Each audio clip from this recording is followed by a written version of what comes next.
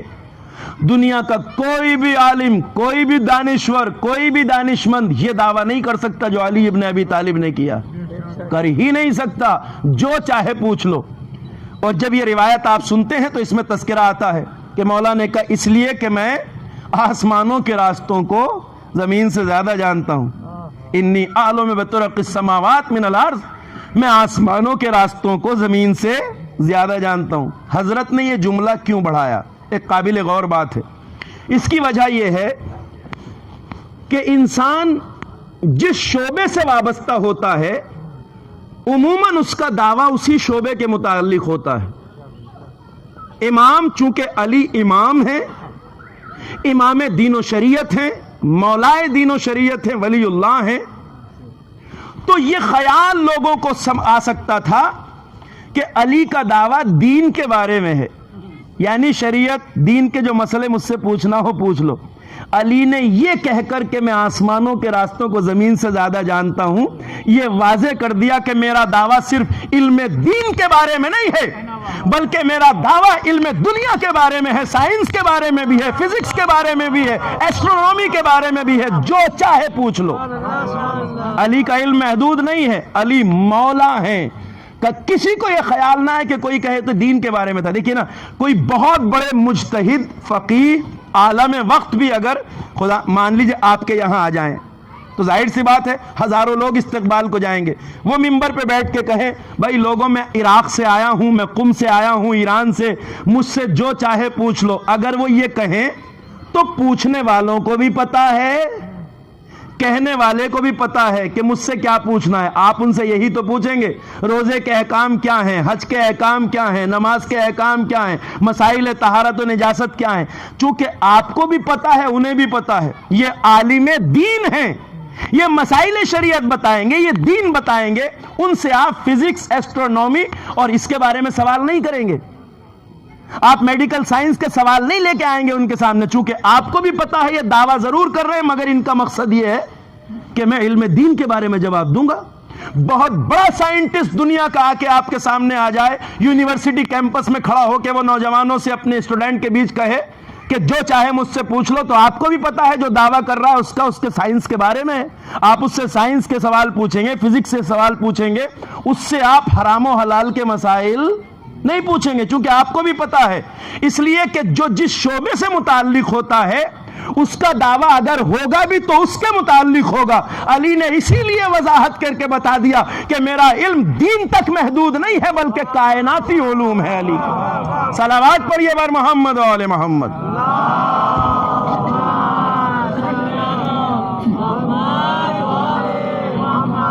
تو امت کو بعد پیغمبر جس راستے پہ لے جایا گیا وہ راستہ ولایت علی سے بغاوت کا راستہ تھا، اور اس راستے پر سب سے بڑا جہاد صدیقہ طاہرہ نے کیا۔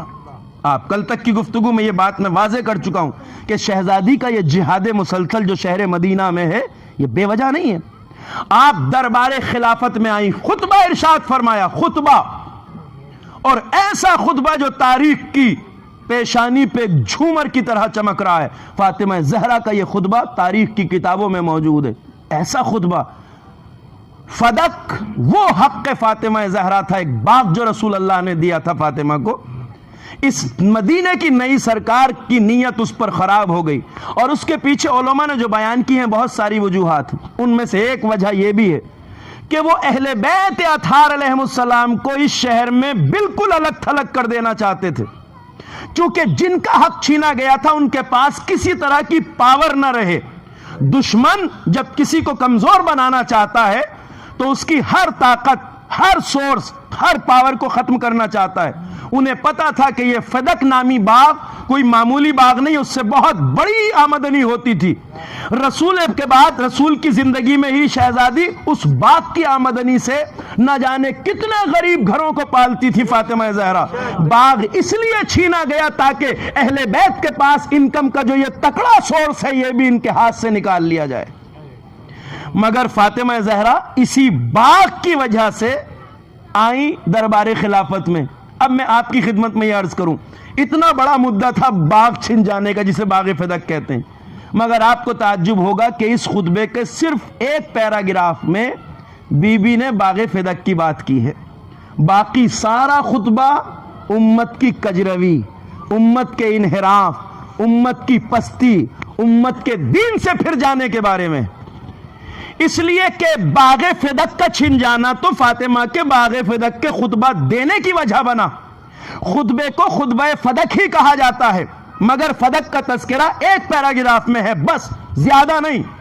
مگر اصل میں فاطمہ زہرا حق باغ فدق کے لیے نہیں آئی تھی بلکہ حق خلافت کے چھن جانے پہ احتجاج کرنے آئی تھی، وگرنہ باغ کی فاطمہ کی نظر میں کوئی اہمیت نہیں تھی۔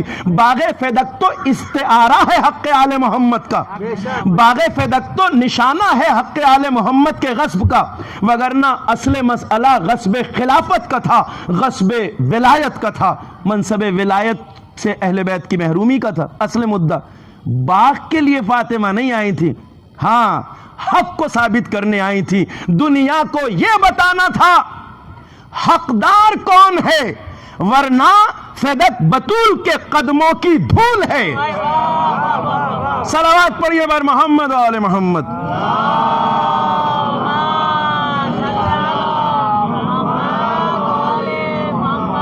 فاطمہ زہرا نے احتجاج کیا، بڑے دربار خلافت میں زہرا نے خطبہ ارشاد فرمایا۔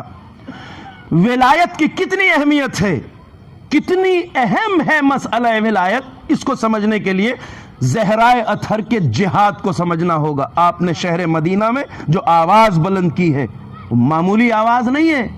ارے صاحب، آپ نے سنا ہے تاریخ میں ایک دن مسجد میں رسول اللہ نے اپنے اصحاب سے ایک سوال کیا، لوگوں میرے صحابیوں یہ بتاؤ عورت کے لیے سب سے بڑی فضیلت کی بات کیا ہے؟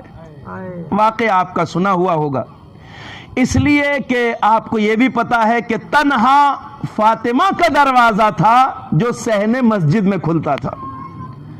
تو اکثر یہ ہوتا تھا کہ جب پیغمبر مسجد میں خطاب کر رہے ہوتے تھے تو بی بی سنتی تھی خطاب کو، اور جو نہیں سن پاتی تھی وہ اپنے شہزادوں سے سنا کرتی تھی۔ آپ نے سنا امام حسن سے پوری تقریر نانا کی سنتی تھی کبھی کبھی بی بی۔ پیغمبر نے جب یہ سوال کیا کہ عورت کے لیے سب سے بڑی فضیلت کی بات کیا ہے، سب سے بڑا شرف اور کمال کیا ہے، تو بہت سے صحابہ نے وہاں بیٹھے بیٹھے جواب دیے. بی بی نے اپنے لال حسن سے کہا بیٹا حسن یہاں آؤ، جاؤ مسجد میں اور بابا سے جا کے یہ جواب دینا اس سوال کا. آئے شہزادہ حسن، کہا نانا والدہ گرامی یہ جواب بھجوا رہی ہیں آپ کے سوال کا، عورت کے لیے سب سے بڑا کمال کیا ہے. میری مائیں میری بہنیں یہاں اس مجلس کو سن رہی ہیں، پروردگار ان کو توفیقات عطا فرمائے، اس لیے کہ انہی کی گودیوں سے پلنے والے بچے فرش عزا کی زینت ہوتے ہیں اور شہزادی کا تذکرہ ہے. بی بی نے کہا ہاں کیا جواب ہے؟ کہا والدہ فرماتی ہے کہ عورت کے لیے سب سے بڑا کمال یہ ہے کہ کوئی نامحرم نہ اسے دیکھے نہ وہ کسی نامحرم کو دیکھے. بعض روایتوں میں ہے سب سے بڑا کمال اور شرف عورت کے لیے یہ ہے کہ نہ وہ کسی نامحرم کی آواز سنے نہ کوئی نامحرم اس کی آواز سنے. اتنا جب پیغمبر نے یہ جواب سنا تو مجمع اصحاب میں یہ جملہ ارشاد فرمایا تم سب نے سوال کا جواب دیا ہے مگر جو جواب میری لاڈلی فاطمہ زہرا نے دیا ہے اس سے اہم جواب کوئی نہیں ہو سکتا. سب سے بڑا شرف ایک عورت کے لیے یہ ہے.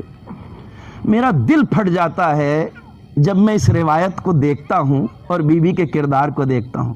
جس بی بی نے یہ کہا ہو کہ عورت کا سب سے بڑا کمال یہ ہے کہ کوئی نامحرم نہ اس کی آواز سنے نہ وہ کسی نامحرم کی آواز سنے، یہی بی بی جس نے مسجد میں بابا کو یہ جواب بھجوایا ایک دن مسجد میں کھڑی ہے اور مجمع اصحاب کے درمیان خطبہ دے رہی ہے. فاطمہ جس نے کل یہ کہا تھا آج وہ خطبہ دے رہی ہے.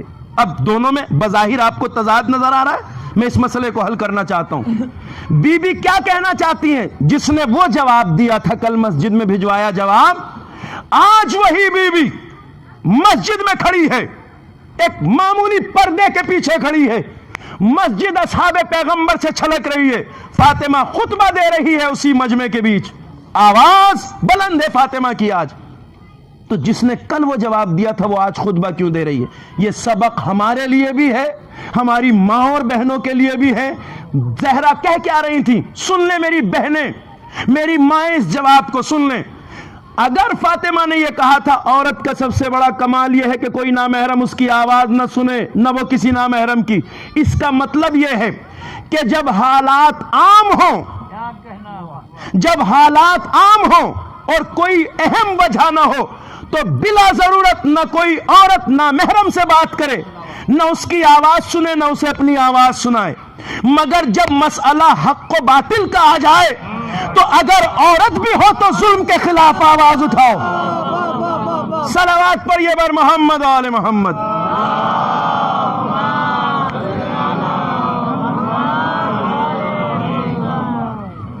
میری بہنیں میری بیٹیاں میری مائیں اس جواب کو یاد رکھیں. عام حالات میں بے ضرورت کسی نامحرم سے گفتگو کرنے کی خطا نہ کریں.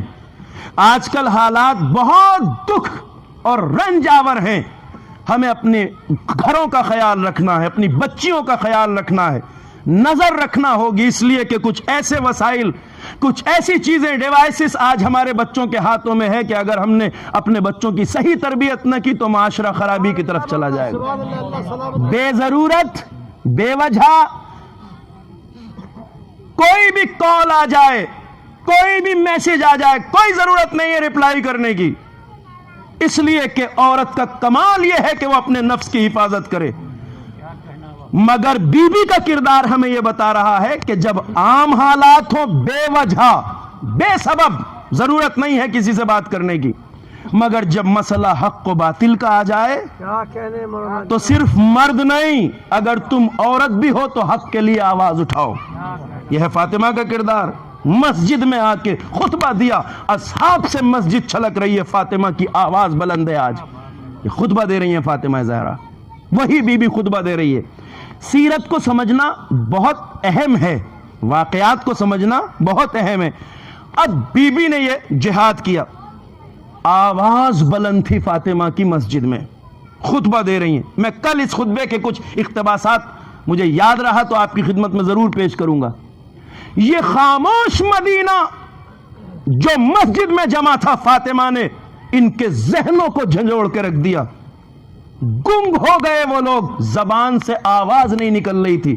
جنہیں بہت بولنے کی عادت تھی وہ بھی چپ ہو کے بیٹھے ہوئے خطبہ سن رہے تھے فاطمہ کا. استدلال تھا، دھمک تھی لہجے میں فاطمہ کے، وہ کاٹ تھی کہ جو کاٹ شمشیر ذوالفقار سے بھی آگے تھی. اس دن فاطمہ زہرا خطاب کر رہی تھی. بس ایک بات کہہ کے میں گفتگو کے رخ کو موڑتا ہوں اور منزل تمام کی طرف آتا ہوں. ہم اور آپ اکثر یہ بات سنتے بھی ہیں، کہتے بھی ہیں، اور ایک بات حقیقت بھی ہے، سچائی بھی ہے، مگر بس ذہنوں کو تھوڑا سا متوجہ کرنا چاہتا ہوں اہم بات کی طرف. ہم سب یہ کہتے ہیں کہ کربلا میں ایک طرف لاکھوں تھے، ایک طرف 72. ایک طرف لاکھوں تھے، ایک طرف 72. کربلا کے 72 نے ہمیں یہ سبق سکھایا کہ ظلم کے سامنے سینہ سپر ہو جاؤ، ظلم کے سامنے ڈٹ جاؤ، چاہے لاکھوں کے مقابلے میں 72 ہی کیوں نہ ہو، لاکھوں کے مقابلے میں 72 ہی کیوں نہ ہو. مگر میں ہاتھوں کو جوڑ کے کہوں گا، سلام کربلا والوں کی عظمت کو. کربلا میں تو 72 تھے، مگر مدینے میں اکیلی فاطمہ نے آواز اٹھا کے بتا دیا کہ 72 نہیں، اگر اکیلے بھی ہو تو ظلم کے خلاف آواز اٹھاؤ.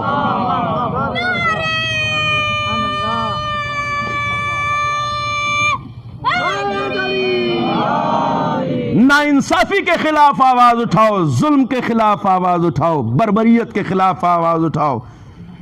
اور یہ زہرا کا وہ کردار ہے جو مردوں کے لیے بھی نمونہ عمل ہے، عورتوں کے لیے بھی نمونہ عمل ہے. عورت بھی ہو، تنہا بھی ہو، اکیلی بھی ہو تو آواز اٹھاؤ. پتا ہے آپ کو فاطمہ زہرا کا جہاد کیا تھا اس شہر میں؟ نظام ظلم فاطمہ کے وجود سے لرز کیوں رہا تھا؟ ایک دردناک روایت ہے، سنا رہا ہوں، اس کے ساتھ میری تقریر تمام ہو رہی ہے آج کی.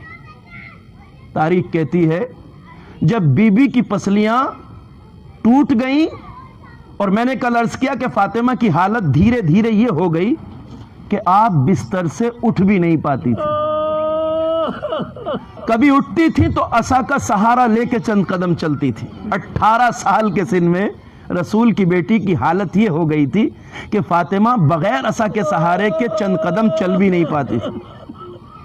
سلام اس بی بی فاطمہ پر جس نے اتنی نحیف حالت میں بھی اعلان ولایت، تبلیغ ولایت اور مدینے والوں کو بیدار کرنے کی ذمہ داری کو نہیں چھوڑا. آج کل میں نے ایک سوشل میڈیا پہ کوئی واقعہ لکھا ہوا دیکھا ہے کہ ایک عالم دین تہران میں مجلس خطاب کر رہے تھے. بہت سے نوجوانوں کے ذہن سے، نظروں سے شاید گزرا. عالم دین نے شہزادی کے مصائب پڑھے، پہلو پہ دروازہ گرا، بی بی کی پسلیاں ٹوٹ گئیں، شکم میں محسن شہید ہو گیا. تقریر تمام ہو گئی، مجلس ختم ہو گئی، مصائب تمام ہو گئے، لوگ فرش پہ کھڑے ہو گئے. مگر سب نے یہ دیکھا کہ ایک شخص مجلس میں ایسا بیٹھا ہے کہ جس کا رونا بند نہیں ہوتا. تبرک تقسیم ہو رہا ہے، لوگ جانے لگے، مگر اس کا گریہ بند نہیں ہوتا. سب اس کی طرف متوجہ ہو گئے. عالم دین جو خطیب تھے وہ اس کے پاس گئے. کہ بھائی آپ کون ہیں اور تقریر کا کون سا جملہ ایسا ہے کہ جس نے آپ کے دل پہ یہ اثر کیا کہ آپ کا گریہ بند نہیں ہوتا؟ کہتے ہیں کہ حضور میں پیشے سے ایک ڈاکٹر ہوں، میں پیشے سے ایک ڈاکٹر ہوں. میں نے ابھی آپ کا خطاب سنا، چونکہ ڈاکٹر ہوں تو جانتا ہوں بدن کی اگر کوئی ہڈی ٹوٹ جائے، انگلی کی ہڈی بھی ٹوٹ جائے تو تکلیف کیسے ہوتی ہے. مگر مجھے یہ بھی پتا ہے کہ سب سے زیادہ درد پسلیوں کے ٹوٹنے سے ہوتا ہے، کیونکہ جب کسی کی پسلی ٹوٹ جائے تو ہر سانس سے تکلیف ہوتی ہے. ارے جس بیوی کی ساری پسلیاں ٹوٹ گئی ہو اس نے رسول کے بعد 75 دن یا 95 دن کس طرح سانس لے کے زندگی گزاری. سلام ہو فاطمہ زہرا پر، اجرکم اللہ، بڑا ظلم ہوا فاطمہ پر، تنہا فاطمہ زہرا، اس حالت میں بھی زہرا۔ اب میں روایت وہ سنا رہا ہوں جس کا میں نے وعدہ کیا، سن لیجئے گا دل پہ ہاتھ رکھ کے، کبھی تنہائی میں بھی یہ روایت یاد آئے تو اشک بہا لیجئے گا۔ روایت کہتی ہے ایسی حالت میں بھی فاطمہ امت کو جگا رہی تھی، بیدار کر رہی تھی، اعلان کر رہی تھی علی کی ولایت۔ روایت کہتی ہے امیر المومنین اس شہر میں تنہا کر دیے گئے تھے، سلام کرنا تو دور، مدینے والے علی کے سلام کا جواب بھی نہیں دیتے، حضرت اکیلے پڑ گئے تھے۔ رات کے وقت جب علی گھر آتے تھے تو فاطمہ علی کی طرف حسرت بھری نگاہوں سے دیکھتی تھی۔ علی سر جھکا کے زہرا کے قریب آ کے بیٹھ جاتے تھے، مزاج پوچھتے تھے بنت رسول کا۔ فاطمہ کہتی تھی اے علی، یہ روایتوں میں ملتا ہے تذکرہ، یہ روایت ہے اور ایسا اکثر ہوا۔ اس حالت میں جب زہرا اٹھ نہیں پاتی تھی کہتی تھی علی علی مجھے اصحاب و انصار کے دروازوں پہ لے چلو،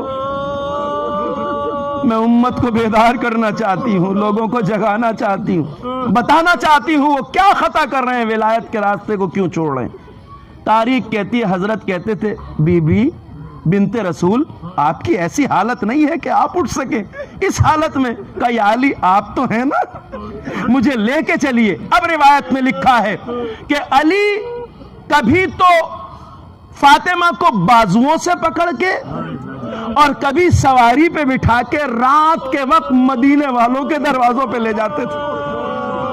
اللہ اکبر، جہاد اسے کہتے ہیں، ولایت کے لیے جہاد اسے کہتے ہیں۔ فریضوں کی ذمہ داری کوئی جس کی پسلیاں ٹوٹی ہیں وہ بی ہر رات اصحاب کے دروازوں پہ جاتی تھی۔ کلیجہ منہ کو آ جاتا ہے سن کے فاطمہ کی مصیبت کا تذکرہ ہے۔ علی یا بازوؤں سے پکڑ کے زہرا کو سہارا دے کے یا سواری پہ بٹھا کے رات کے وقت اصحاب کے دروازے پہ جاتے تھے۔ زہرا اصحاب و مہاجرین و انصار کے دروازے پہ جاتی تھی، دق الباب کرتے تھے، دروازہ کھٹکھٹاتے تھے علی رات کے وقت۔ اور تاریخ کہتی ہے کبھی کبھی دونوں شہزادے حسن و حسین بھی ماں کے ساتھ جاتے تھے۔ مجھے نہیں پتا حسن اور حسین کے ننھے دلوں پہ ماں کی اس غربت کا کیا عالم تھا، کیا اثر ہوتا تھا۔ رات کے وقت علی دق الباب کرتے تھے، صحابی کا دروازہ کھٹکھٹاتے تھے۔ اکثر راتوں میں فاطمہ جب تک زندہ رہی اصحاب کے دروازوں پہ گئی۔ صحابی رات کے وقت دروازہ کھولتا تھا اور باہر نکل کے آتا تھا، دیکھا دروازے کے باہر علی کھڑے ہیں، پوچھتا تھا یا علی کیا بات ہے، رات کے وقت کیوں آئے ہیں؟ تو میرے مولا سر جھکا لیتے تھے، کہتے تھے میں تم سے کچھ کہنے نہیں آیا، میرے پہلو میں رسول کی بیٹی کھڑی ہے، وہ تم سے کچھ کہنا چاہتی ہے۔ میرے پہلو میں رسول کی بیٹی کھڑی ہے۔ صحابی کانپ جاتا تھا، فاطمہ بنت رسول اللہ، رسول کی بیٹی میرے دروازے پہ آئی ہے، ہاتھوں کو جوڑ کے کانپتے ہوئے کہتا تھا بنت رسول بی بی کیا بات ہے، کیا کہنے آئی ہیں؟ کہا میرے بابا کے صحابی میں تجھ سے بس یہ پوچھنے آئی ہوں کیا تمہیں یاد نہیں ہے ذوالعشیرہ سے لے کر غدیر تک ہر مقام پر میرے بابا نے علی کی خلافت جانشینی اور ولایت کا اعلان کیا تھا؟ کہاں ہمیں یاد ہے، ہم بھولے نہیں۔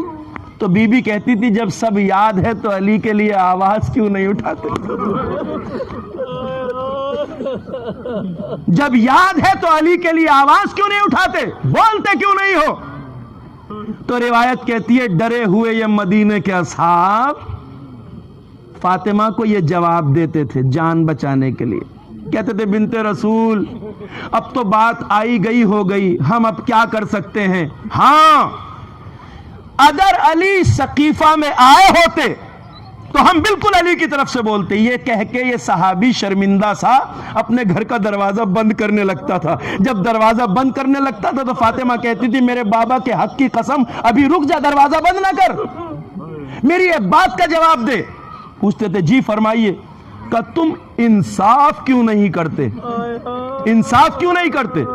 انصاف سے بتاؤ کیا علی بھی رسول کے جنازے کو بے غسل و کفن چھوڑ کے اسی طرح آ جاتے؟ جس طرح دوسرے لوگ آئے ہیں اجرکم اللہ اجرکم اللہ، خدا کسی غم میں نہ رلائے۔ میں نے کہا ماں کی اس بے کسی کو حسین اور حسن نے کیسے دیکھا ہوگا؟ ننھا شہزادہ، وہ حسین جو ماں کے آخری دیدار کو جب آیا، بندے کفن ٹوٹے، ماں کے کلیجے سے سینے سے لپٹ گئے، حسین تڑپنے لگے۔ یہ حسین وہی ہے نا جسے فاطمہ نے چکیاں پیس پیس کے پالا تھا، جسے ماں نے چکیاں پیس پیس کے پالا تھا۔ اجرکم اللہ۔ میں آج اس رشتہ محبت کا ایک نظارہ پیش کر رہا ہوں، مجلس تمام ہو جائے گی۔ حسین جب مدینہ چھوڑ کے جا رہے تھے 28 رجب کی رات، تو روایت کہتی ہے نانا کی قبر پہ آئے، رخصت لی، اس کے بعد ماں کی قبر پہ آئے، آ کے خود کو قبر پہ گرا دیا۔ تڑپ کے حسین نے کہا اماں، آپ کا لال حسین مدینہ چھوڑ کے جا رہا ہے۔ مادر گرامی، اب حسین کو اس بات کا افسوس رہے گا کہ اب کوئی آپ کی قبر پہ چراغ جلانے والا نہ ہوگا۔ روایت کہتی ہے جب حسین نے یہ کہا اماں اب آپ کی قبر پہ کوئی چراغ جلانے والا نہ ہوگا، تو قبر فاطمہ سے آواز آئی میرے لال حسین، جا رہے ہو میرے لال، سنو میرے لال، اب تیری ماں کی قبر کو چراغ کی ضرورت نہ ہوگی، اس لیے میرے لال کہ تو ہی تو میرا چراغ ہے حسین، جہاں جہاں جاؤ گے ماں ساتھ آئے گی۔ اور تاریخ گواہ ہے صرف حسین نے مدینہ نہیں چھوڑا، فاطمہ نے بھی اپنی قبر کو چھوڑ دیا۔ عزادارو اجرکم اللہ، خدا کسی غم میں نہ رلائے سوائے غم اہل بیت کے۔ روایت کہتی ہے عاشور کی رات تھی، حسین اپنے اصحاب سے وہ بیان کر چکے تھے جسے جانا ہو چلے جاؤ، کوئی نہ گیا۔ سارے کے سارے اصحاب نے گلوں پہ تلوار رکھ کے کہا مولا چھوڑ کے نہیں جائیں گے، 1000 بار کی زندگی بھی ملے تو قدموں میں نثار کر دیں گے۔ اصحاب کو حسین نے شہادت کی خبر سنائی، سارے اصحاب عبادتوں میں مصروف ہو گئے۔ روایت کہتی ہے جب اصحاب اپنے خیموں میں عبادتوں میں مصروف تھے، حسین خیمہ گاہ سے نکلے، مقتل کی طرف روانہ رونے کے لیے آمادے ہیں۔ عزادارہ فاطمہ کے ایام ازاں ہیں، گریے کا حق ادا ہو جائے۔ حسین خیمہ گاہ سے نکلے اور جب تنہا مقتل کی طرف چلے تو چاہنے والے صحابی ہلال کی نظر پڑ گئی۔ ہلال ابن نافع، دیکھا مقتل ہے، دشمنوں کی صفیں ہیں، مولا تنہا جا رہے ہیں، جس طرح وہ واقعہ ہے اسی طرح یہ ہے۔ آگے آگے حسین چلے، خاموشی سے دبے قدموں ہلال۔ جب حسین نے پیچھے آنے والے کی آہٹ سنی، رک کے پوچھا کون؟ عاشور کی رات کا سناٹا۔ ہلال نے ہاتھوں کو جوڑ کے کہا مولا گستاخی معاف، آپ تنہا جا رہے تھے، مجھ سے رہا نہیں گیا۔ اچھا ہلال آ گئے ہو تو آؤ۔ لے کے حسین ہلال کو مقتل کی طرف بڑھے۔ اجرکم اللہ، مقتل کی طرف حسین بڑھے۔ کہا ہلال اب آ ہی گئے ہو تو کیا تم یہ چاہتے ہو میں تمہیں مقتل کی سرزمین دکھاؤں؟ کہا مولا فرمائیے۔ کہا ہلال دیکھو یہ وہ جگہ ہے جہاں کل میرا بچپن کا دوست حبیب مارا جائے۔ آگے بڑھے ہلال، یہ وہ جگہ ہے جہاں زہیر قین قتل ہوں گے۔ ہلال یہ وہ جگہ ہے کل جہاں تمہارا لاشا پڑا ہوگا۔ ہلال دیکھو یہ وہ جگہ ہے جہاں میرے اکبر کے سینے پہ برچھی لگے گی۔ ہلال آگے آؤ، دیکھو یہ وہ جگہ ہے جہاں میرے قاسم کا بدن گھوڑوں سے پامال ہوگا۔ ہلال سنتے جاتے ہیں، مولا بیان کرتے جاتے ہیں، ہلال سنتے جاتے ہیں، ہاتھ میں ہاتھ ہے ہلال کا مولا کی۔ آؤ ہلال دیکھو یہ وہ جگہ ہے کل جہاں میرے علی اصغر کے گلے پہ تیر لگے گا۔ ہلال آگے بڑھے، آؤ ہلال دیکھو یہ وہ جگہ ہے جہاں میری بہن اون و محمد، میرے بہن کے لاڈلے اون و محمد دونوں زمین پر گریں گے۔ اجرکم اللہ۔ ہلال سنتے جاتے ہیں، مولا بیان کرتے جاتے ہیں۔ ایک مقام پہ آقا نے کہا ہلال وہ فرات کا کنارہ دیکھ رہے ہو؟ کہاں مولا؟ کہ ہلال وہ جگہ ہے دریائے فرات کی ترائی، کل جہاں میرا 32 سال کا بھیا عباس بازوؤں کو کٹا کے سو جائے گا۔ اب حسین نے یہ محسوس کیا کہ کہ اب ہلال بات کو اتنے دھیان سے نہیں سن رہے ہیں جتنے دھیان سے سننا چاہیے۔ رات کا سناٹا تھا، ہاتھ ہلا کے پوچھا ہلال اب ہمیں یہ محسوس ہو رہا ہے کہ ہم بول رہے ہیں، تم توجہ پوری نہیں دے رہے ہو۔ ہلال نے کانپ کے ہاتھ جوڑے، کہا مولا میں دھیان دینا چاہ رہا ہوں، میں توجہ دینا چاہ رہا ہوں، مگر مولا میرا دھیان بار بار اس نشیب کی طرف جا رہا ہے۔ مولا وہاں سے کسی بی بی کے رونے کی ایسی آواز آ رہی ہے جیسے اس کا بھرا گھر اجڑ گیا ہو۔ کہا ہلال نہیں پہچانا، ہلال وہی نشیب ہے کل جہاں میرے گلے پہ خنجر چلے گا۔ ہلال یہ میری ماں فاطمہ زہرا کی آواز ہے جو اپنے بالوں سے مقتل کی زمین کو صاف کر رہی ہے۔ ہلال کل میرے گلے پہ خنجر چل رہا ہوگا، میرا سر میری ماں کی آغوش میں ہوگا۔ وَسَيَعْلَمُ الَّذِينَ ظَلَمُوا أَيَّ مُنقَلَبٍ يَنقَلِبُونَ إِنَّا لِلَّهِ وَإِنَّا إِلَيْهِ رَاجِعُونَ الہی بحق زہرا و ابیہا و بعلہا و بنیہا والسر المستودع فیہا، پروردگار تجھے تیری عظمت و جلالت و شان کرم کا واسطہ ہمارے ذکر عبادت کو قبول فرما، بندگی و اطاعت کی توفیق عطا فرما، ہمارے دلوں میں عشق و محبت و معرفت اہل بیت کو زیادہ سے زیادہ فرما۔ پروردگار روز محشر ہمارا حشر و نشر محمد و آل محمد علیہ السلام کے ساتھ فرما۔ پروردگار تمام عاشقان اہل بیت کو شفاعت صدیقہ طاہرہ سے فیضیاب فرما۔ رب کریم مقامات مقدسہ تبات عالیات بالخصوص کربلا معلی نجف اشرف سامرہ اور روضہ حضرت زینب کی حفاظت فرما، وہاں حفاظت کر رہے نوجوانوں کے عزم و حوصلے اور ہمتوں میں اضافہ فرما۔ پروردگار بقی کی اجڑی ہوئی قبروں کو دوبارہ تعمیر فرما۔ رب کریم جو مومنین و مومنات پریشان حال ہیں ان کی پریشانیوں کو برطرف فرما، جو دکھ درد میں مبتلا ہیں ان کے دکھوں کو دور فرما، جو کاروبار میں دشواریوں کو شکار ہیں ان کی دشواریوں کو برطرف فرما، مومنین کے کاروبار میں ترقی اور برکت عنایت فرما، پالنے والے بانی مجلس کو اجر و ثواب اور برکتیں عنایت فرما۔ رب کریم منتقم خون حسین صاحب زمانہ حضرت حجت کے ظہور میں تعجیل فرما، ہمیں اس لائق بنا کہ ہم اپنے امام کے ناصرین میں شامل ہو سکیں۔